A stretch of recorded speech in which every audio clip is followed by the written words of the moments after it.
do more good here in the community, which is fantastic. There you go. Myles, you just said hell yeah to a pastor. Jeez Louise. Do not apologize. Words are words. Well, in that case, Hello. Well, hey there. Who do we got on the line?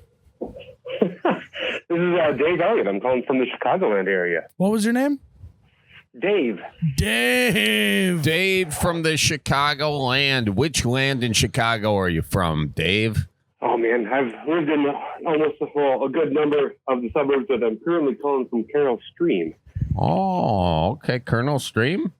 Carroll Stream? Carroll Stream. Yeah. I didn't even know where Carroll Stream is. Never even knew there was a Carroll I'm Stream. going to confess that. Yeah, Carroll's got a stream. Yeah, for sure. So what's going on? You're actually more right about that. I thought it was named for a body of water, but it was named for a person. Really? Indeed. And her name is Carroll Stream then. Wow. She sounds like a good gal. Yeah, she does. We'll have to look her up on the Wikipedia, find out what makes her so special she gets a city named after her. But good for Carol.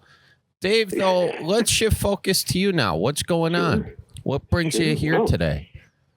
Well, big fan of the podcast and of you guys, and saw that the number was posted. Thought I'd give it a try, and I'm honored to talk to you both. No, we're honored to talk to you. Thanks for called in. Why don't you belly up to the bar with us, though, and tell us on your mind. What do you got? Oh, well, sure. So, one of the things I'm wondering about is I always love the bits that, Charlie, you make about Father Tom. Oh, yeah. Father Tom. Always laugh a bit. And the reason why it makes me laugh is because I myself am a pastor. And, wow, you're a pastor. Hey, Dave, the pastor's on the show. Different church, same altar. Yeah. I think you're more right in a lot of ways. I think you're right. There's so many different denominations and connections that actually make us more united than separate. But you know what? I'm already starting to feel a little bit like feeling good. I'm feeling the pastorness come through. He's preaching to us and we don't even know it. I'm picking up what he's preaching out right now. So, well, there we go. So continue. Where are you pastor at, Dave? So actually, I'm calling from work right now. I finally calmed down a bit here in the afternoon. Our congregation has a food pantry here in the building, and they go through 1 o'clock, and it's really busy throughout then, and finally quiets down a little bit. So it's nice. Time to actually buckle down and get some work done. Did you get permission? I saw your number. Did you get permission from your boss, God, to call in today, or what? Yeah. Did God tell you to call in? I can't say directly. I try to pray often, but, the way God speaks is always really interesting, and I've never heard a burning bush or a loud booming voice, but... Yeah, I mean...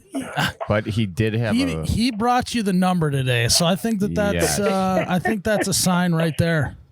By the way, what's the food pantry? If people are in town and around want to bring food over, where can they bring it?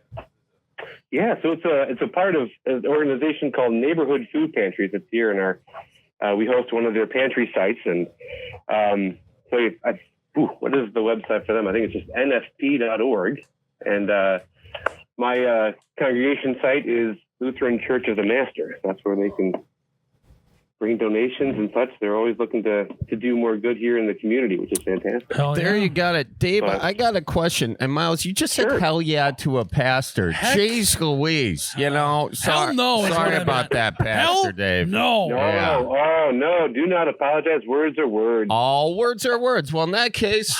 it.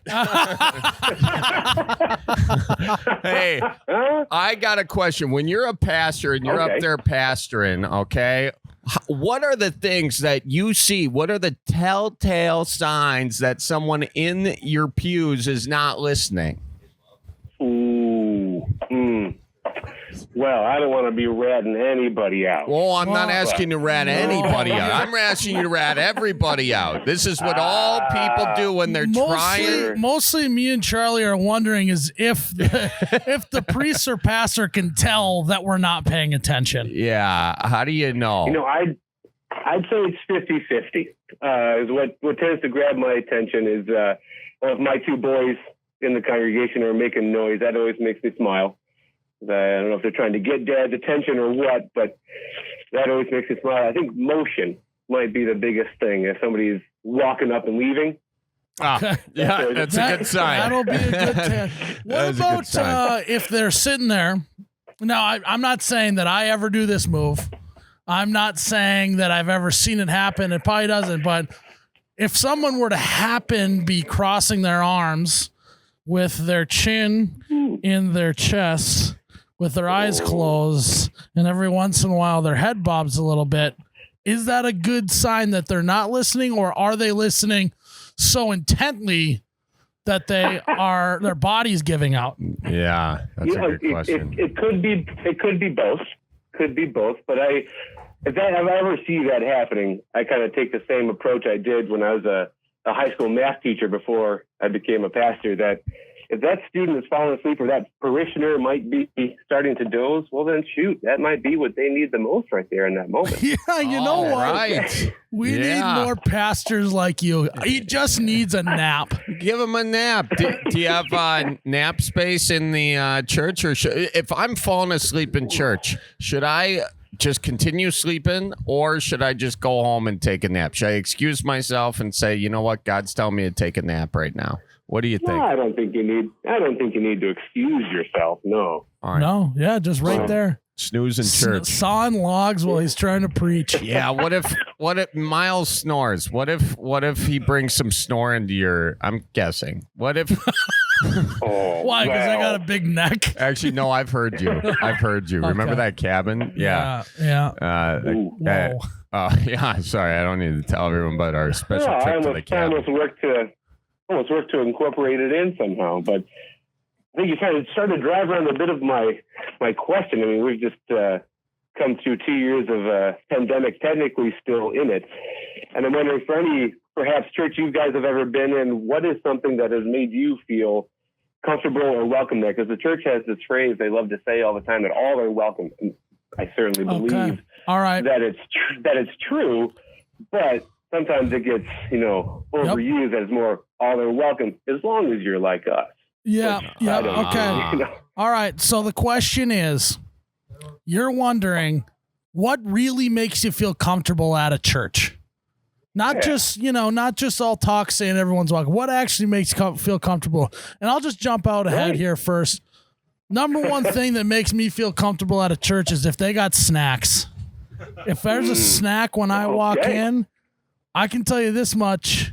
I'm going to be already like, okay, you got me. I'm now ready to snack, sit down, and listen. Myles is a snacks guy. So, I don't know if you could tell that about me, but I like snacks. Yeah, that's very interesting. Now, maybe complimentary coffee is also a big one. Yeah. Oh, well.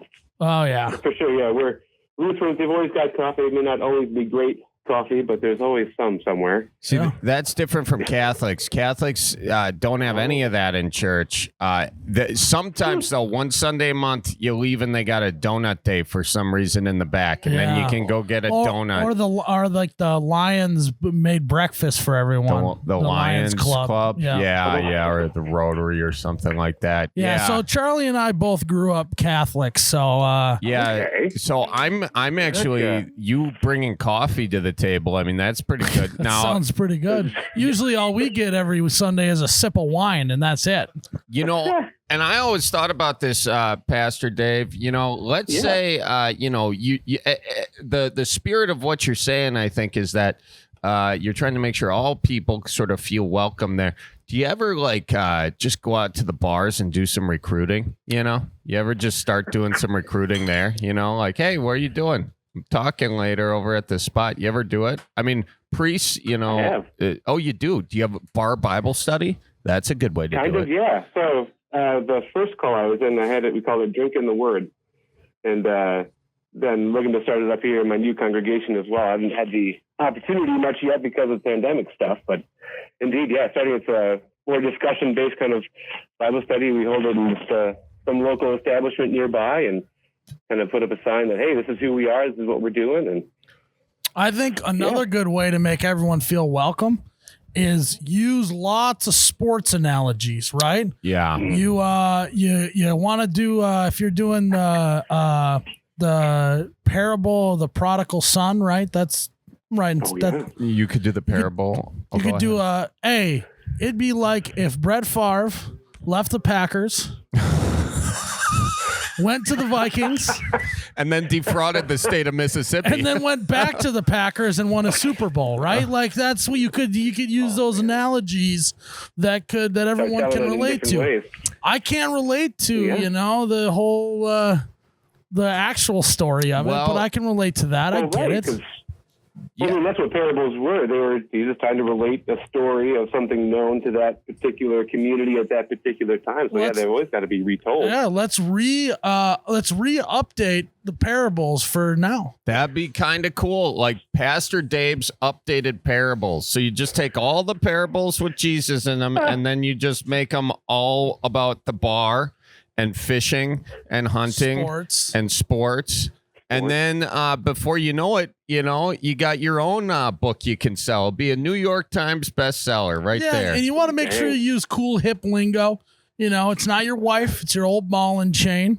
You want to use terms like that, and then people will be paying attention. Yeah, the old ball and chain, new lingo. Yeah, Myles's lingo hasn't been updated since 1954. Marriage in the Bible is already complicated enough. Yeah.